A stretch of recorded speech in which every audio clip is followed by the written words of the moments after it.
มาส่งพี่น้องสืบปันแห่งของข่าวเสียงให้ดังเสียงอยู่ค่ะเมื่อในวันที่16 3 เดือนปี2024ได้ข่าวมาว่าการนับคุดคำที่เมืองพิาเลตากิเลกอันเป็นทางการเอกการนบปากมันติคุดอ่ำย่ำ30 ปีกนเมืองเพื้นที่ลานในว่าการนับคุดคำในสิเวงเมืองพิาสิตวันตากิเลกเอกการนบปากมันติคุดอ่ำย่ำ30 ปีกนเมืองตาหรือก้นหนึ่งลานในว่าการลักคุดคำติดตาหรือในเมืองโกนในสิเวงเมืองพิาสิตวันตากิเลกตีคุดคำ อีกการมันหาปากต่อถึงหนึ่งเองว่าไหนที่ขุดคำเนินนาทีเสนมีนาเกียรติต่อถึง30 ปีทั้งหมดอำเป็นทางการย้อนเพื่อว่าหารในพื้นที่แลของเศษซึ่งมันอันอยู่ในนาทีเสนเขากินสู้กินรับไว้ว่าไหนเขาสังคมกันเสจะสังกว่าอยู่ยาวกวนเมืองพื้นที่ลาเนว่าเมื่อปี2019และเศร้าย้อนเพื่อว่าโควิด19เพลามไว้แน่การขุดคำเนินพื้นที่ซึ่งในก่อสั่งในขึ้นหรือไว้สู่เขาถึงว่าปี2021ไปเสกของเสสมันก็สิมามนาจึงเมืองยาวการขุดคำนกพื้นที่ซึ่งในก็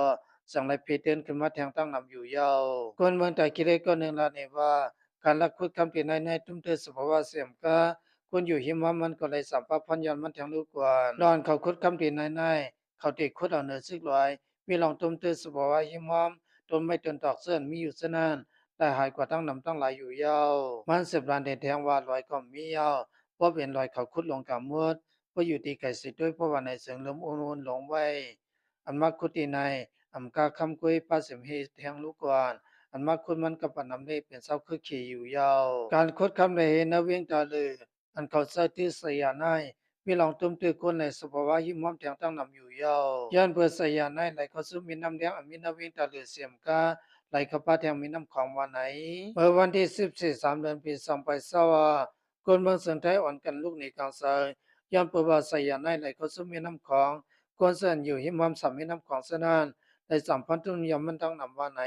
สมเด็จพระหลวงพ่อเส้นไทยเขาไหลเรียบเพียนด้วยเงินไหลเข้ามาส่วนน้ำมีน้ำสายเสนานเขาไหลกดทัดด้วยพระอาร์เซนิกนีเก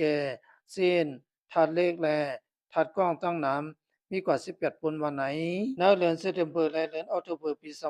2024คนเมืองเส้นไทยประดอกของในคนเมืองไทยได้ข้ามเพน้ำท่วม ย้อนเพื่อว่าการคุดคำนั้นนาทีเสนเสเปลี่ยนพ้นให้ลงที่ที่ยาววันไหน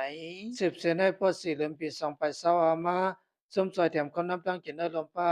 ตีขึ้นการซอยแถมคนเมืองอมตวมคนหมอก1 ล้านก็ติดทุบตั้งหยับย่อวันไหนเมื่อวันที่14 3 เดือนปี2025ไรเปิ่นเป่าลานีสมซอยแถมคนน้ำตั้งกินได้ลมป้าตีขึ้นการซอยแถมคนเมืองอมตวมต่ำหมอก1 ล้านก็ติดทุบตั้งหยาบย้อนเพื่อว่าเงินของกลางอำคงทั่วไหนแล พอถึงมา4เดือนปี2024ในที่กึดยีที่เอาวันไหนเมื่อพองในวันในเมืองตึกเปลี่ยนซึกเปลี่ยนซื้ออยู่ในคนทางนำอ่อนกันค่ายที่อยู่ด้านเศร้าเสีกว่าอยู่ทางที่ซ้ำติไรเปิงอิงสมสวยแถมเขาน้ำตั้งกินนลมฟ้าในเสเขาสมาธิกึดยีกว่าในได้วัดทบตั้งหยาบพิธียาวันไหนผู้ทางโดสมสวยแถมเขาน้ำตั้งกินเมืองมันมีเชื่อแถมพอดลาบาเมืองมาในเขาใส่ยาสมสวยแถมเขาน้ำตั้งกินลมฟ้าในกวยสังวาสมสวยแถมเขาน้ำตั้งกินใน คิดลือกว่าย่อเพราะว่าในเซิงเขาติดทุบตั้งหยับทั้งหมดย่อวันไหนสังว่ามีเงินของกลางมาแทงเพราะว่าในเซิงอันตุ้มเติมมันเตเป็นโลอันหาปีร้องแต่แลมีป้าตองตอนกินนมคนเสริมเตรียมทนเสนันย่อวันไหนคือสมามได้เงินของกลางมาเสร็จก็สมสวยแถมคนน้ำตั้งเกียนที่10ก็สวยแถมกว่าบอก35,000ก็ในสามว่าคือลือการสวยแถมคนน้ำตั้งกินเพราะว่าในเซิงตรงว่องโลหิงจาแลคนเมืองหลักไข่มอก100,000ก็ใน ที่ทุบตั้งหยับผุดอยู่ยาวในปี2020ในเขาเสิบซอยแถมกว่า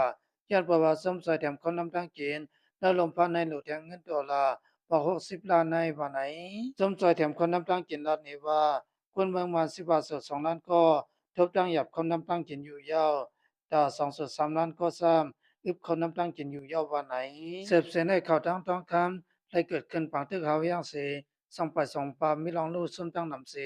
ภายเทียนเอาอีกเขาเลยถอยออกพื้นที่อยู่ยาวกวยกาเป้าขึ้นมาทัดด้วยดีๆงามๆแต่พื้นที่ต้องคำในซึกลอยในปีที่มันทะเลเขาเต้นซุ่มอยู่ย้อนไหลหันพระตุตาเลยนาทีต้องทับเขาดีๆงามๆนั่นยาวเพราะว่าซึ่งมันอ่ำกำไรเอ็นยังเขาก็ติดถอยเสียมละเทียงอยู่เตรียมหึงถึง6เดือนเลยละย้อนไหลแผนการ1 ส่วน 2ซึกประกำ1ประกำ2นั่น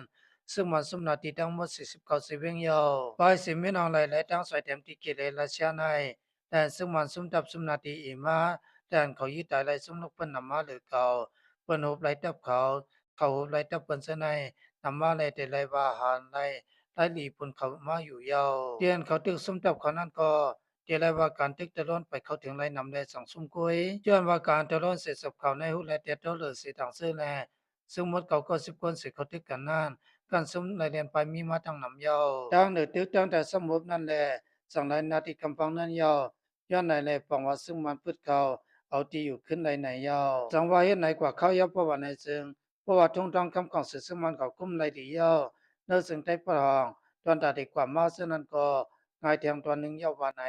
จังว่าของสื่อซึ่งมันคุ้มกำไรที่ในเพราะว่าในเชิงตอนตัดดีขึ้นมือประหองนั้นก็ง่ายเสียเยอะเพราะสิ่งแห่งคนแน่การส่งขนมทั้งเกียนเสนก็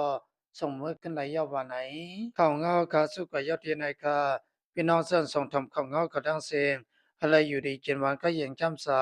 มันกระดาษเตรียมทนผ่ามันสีคำ อย่าไปลืมติดตามของข่าวสารอินสิคัมค่ะมาส่งดังเสียงค่ะ